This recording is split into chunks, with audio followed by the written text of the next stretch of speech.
The loft above Rowan's Inn is colder than my cart would have been. I paid extra for the privilege. The roof keeps the rain off, so I'm calling it a fair trade and saying nothing else about it. Barley is already awake in the yard. He always knows the mornings I mean to leave early, and he stands there looking mildly put upon about it the way he does. Nib is on the cart before a single crate is. He has never once helped load, and has never once been late to ride. The village is still shuttered. Smoke going up straight means no wind down here, which tells me nothing at all about up there. Straps, buckle, hoof. Then, the same three again, because a pass is a poor place to learn you skipped one. The road climbs out of the village and stops existing about a quarter-mile up. That grey wall is the pass. It has been sitting there since yesterday, deciding nothing. Past the last garden fence, the cobbles give out and the stones take over. Barley shortens his stride without being asked. The pines thin as we climb. Fewer birds than none, then only the wheels and my own boots for company. There is a moment before the mist takes you where you can still see the whole valley behind. I always look, I never stop walking. Then it closes. The world shrinks down to about 20 paces of wet grey and a road that has to be taken on faith. Inside the cloud everything sounds close and looks far. My own footsteps come back at me from somewhere off to the left, which is where there is nothing. I walk ahead of Barley up here, not because he needs leading, because it is easier on both of us if the one who worries is out front. Nib's bell keeps time behind me. It is the only way I know the cart is still attached to anything. Mist is not rain, but it soaks you the same, slower, more politely. You only notice when your cuffs start to drip. Waymarker licking up one side, stones piled beside it by people who came through and wanted someone to know they had. I add one, small habit. It costs nothing, and it makes the next stretch feel less like walking off the edge of the map. 4 switchbacks after that marker the grade steepens. I know it is 4, because I have counted them wrong twice before, and been embarrassed alone in a cloud. And there it is, loose scree, and my rear wheel sunk in it to the hub, and Barley pulling gamely at nothing.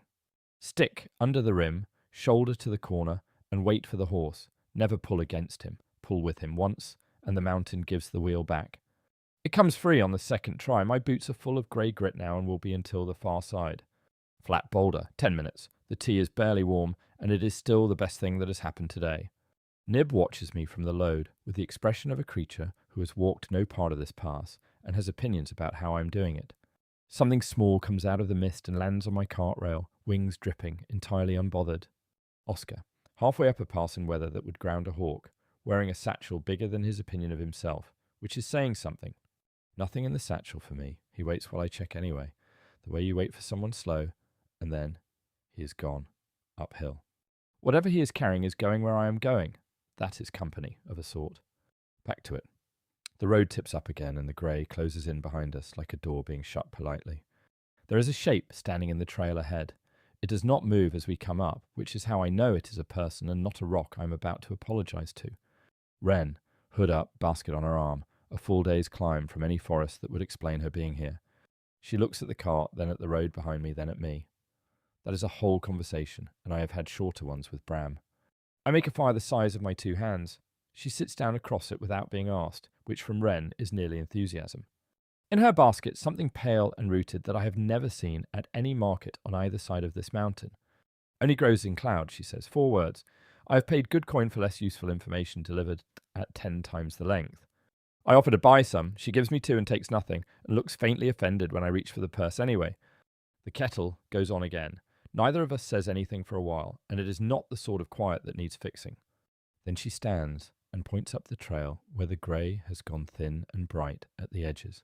Soon, she says, and then she is off the trail and into the mist downhill, and the basket is the last thing I see of her.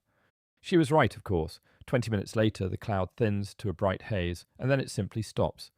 The summit cairn and sun on wet rock, and the whole far valley laid out down there green and unbothered, having been that way the entire time I was walking blind through the middle of nothing.